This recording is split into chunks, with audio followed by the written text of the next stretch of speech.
Why am I only looking at the ground? I wish my gimbal could move up and down just like a DJI. Connect your quad to beta flight and head over to the configuration tab on the left. Scroll down until you see other features. Toggle LED_strip to off and turn servo_tilt to on.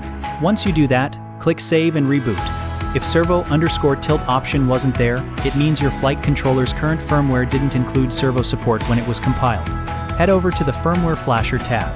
Choose your correct board target and look over at the other options drop-down menu on the right. Type or search for servo in that box to make sure it's included in the cloud build. Go ahead, load the firmware online, flash it. Once you've updated the firmware, come right back to the configuration tab. Make sure servo_tilt is enabled, LED_strip is disabled, and hit save. Click on that newly appeared servos tab. You need to select which channel is going to control your camera tilt. For my setup, I'm using the DJI FPV controller, so I'm going to use AOX2. Go down to the CLI tab at the bottom left. Type resource LED_strip1 none and hit enter. Now that pin A09 is totally free, let's assign it to our servo. Type resource servo1 A09 and hit enter. Type save and press enter. Your flight controller will reboot. After several rounds of testing, results show that installing a bearing significantly mitigates camera vibration.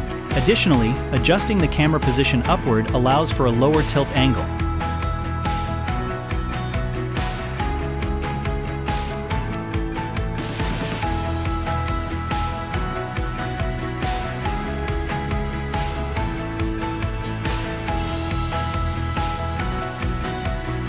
Standard 5-volt servos can connect their signal wire directly to the T1 pad. Because I am using a 4 volts micro servo, the servo signal is input to an 8-in and 8.5 instead. If there is no signal update within 10 seconds, the 8-in and 8.5 pulls the output loud to protect the servo.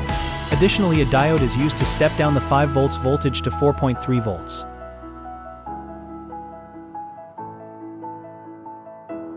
Loosen the screw connecting the servo linkage, power up the quad to allow the servo to return to its default position, and adjust the camera tilt to 0 degrees.